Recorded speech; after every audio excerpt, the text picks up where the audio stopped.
Volume 1 प्रतिलेखन संख्या 7879। महोदय, तो क्या आपके छोटे मोटे झगड़ों के लिए हम डंडे और पत्थरों का उपयोग करेंगे और एक दूसरे की भावना, उनकी प्रसन्नता और उनके विचारों का ध्यान नहीं रखेंगे?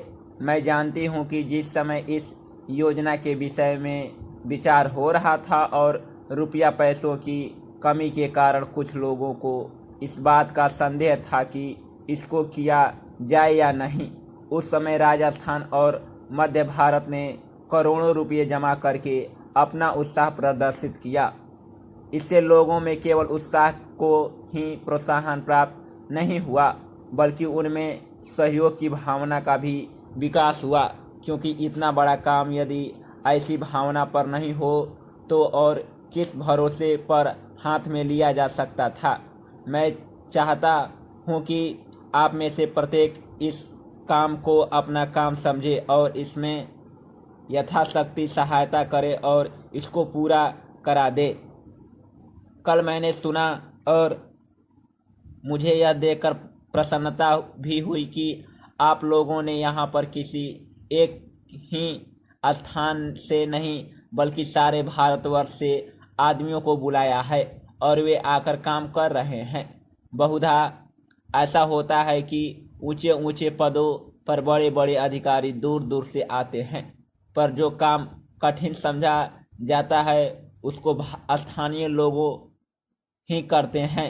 इसके विपरीत मैंने यहाँ यह भी देखा कि केवल ऊंचे पदों पर ही नहीं बल्कि पत्थर तोड़ने तथा पत्थर काटने जैसा ठेठ मजदूरी का काम, जो कठिन काम होता है, मद्रास से लोग आकर कर रहे हैं।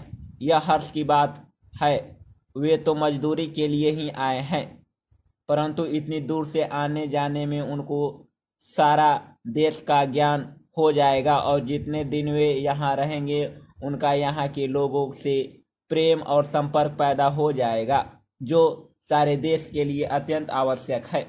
यह देश इतना बड़ा है और इसके लिए निवास इतने अधिक है कि जब तक सब राज्यों के लोगों का परस्पर थोड़ा बहुत परिचय कराने का विशेष प्रयत्न किया जाएगा, तब तक सबका सहयोग नहीं मिल सकता। हमारे पूर्वजों ने इस सारे देश को सदा ही एक माना और इसलिए जब शंकराचार्य जी ने दिग्विजय की तो उन्होंने हिंदुस्तान के चारों कोनों में 4 मठ स्थापित किए। प्रत्येक स्त्री पुरुष के लिए चारों मठों का दर्शन करने का महामत्य है। सभापति महोदय, जिस विधेयक पर इस सदन में चर्चा हो रही है उसका इस देश के अधिकांश लोगों ने और इस सदन में भी अधिकांश सदस्यों ने स्वागत किया है। इसलिए इसमें दो राय नहीं हो सकती कि यह विधेयक जनोपयोगी है। यह ठीक है कि कुछ लोगों ने, जिनके निहित स्वार्थ है, इस विधेयक का विरोध करने की हिम्मत की है। ऐसे लोगों में जनसंघ और स्वतंत्र पार्टी, जिनकी पूंजीवादी नीतियां हैं, उनका विरोध करना स्वाभाविक ही है।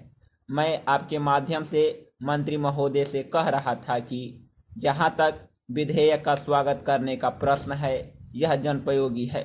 जहां मैं इस विधेयक का स्वागत करता हूं, वहां यह भी निवेदन करना चाहता हूं कि इस कानून को सफल बनाने के लिए, जैसा प्रधानमंत्री जी ने सदन में अभी कहा, जो लोग इसका स्वागत करते हैं उनको उचित दृष्टिकोण और ईमानदारी के साथ काम करना चाहिए। हमारे देश ने गरीबी को दूर करने के लिए पंचवर्षीय योजनाओं के माध्यम से योजनाबद्ध तरीके से विकास के कार्यक्रम को चलाने की नीति अपनाई है।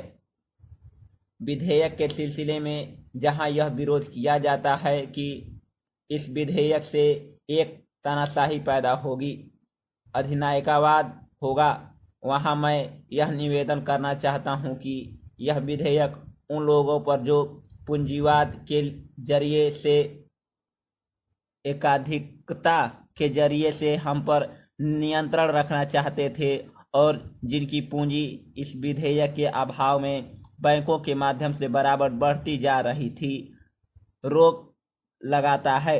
उनकी नीतियां नीतियों के का परिणाम यह हुआ, देश में चंद लोगों की पूंजी जो इन बैंकों के स्वामी थे अत्यधिक बढ़ गई। हमें मालूम है कि स्वतंत्रता के बाद देश में बिरला और टाटा की पूंजी किस प्रकार से कई गुना बढ़ गई है। इसलिए कांग्रेस पर यह आरोप लगाया जाता रहा है कि उसके राज्यों में मालदारों की मालदारी बराबर बढ़ती गई। इसको कम करने के लिए कांग्रेस के निर्णय के अनुसार यह कदम उठाया गया। यह कदम स्वागत योग्य है, लेकिन जहां इस कदम का स्वागत करने की बात है वहां इस बात की आवश्यकता भी है कि विधेयक खाली कागजों में ही न बना रह जाए। आज के ज़माने में हमारे शासन में जिस तरह से नौकरशाही का बोलबाला चला आ रहा है, जिसको यह सरकार समाप्त नहीं कर सकी। समाप्त।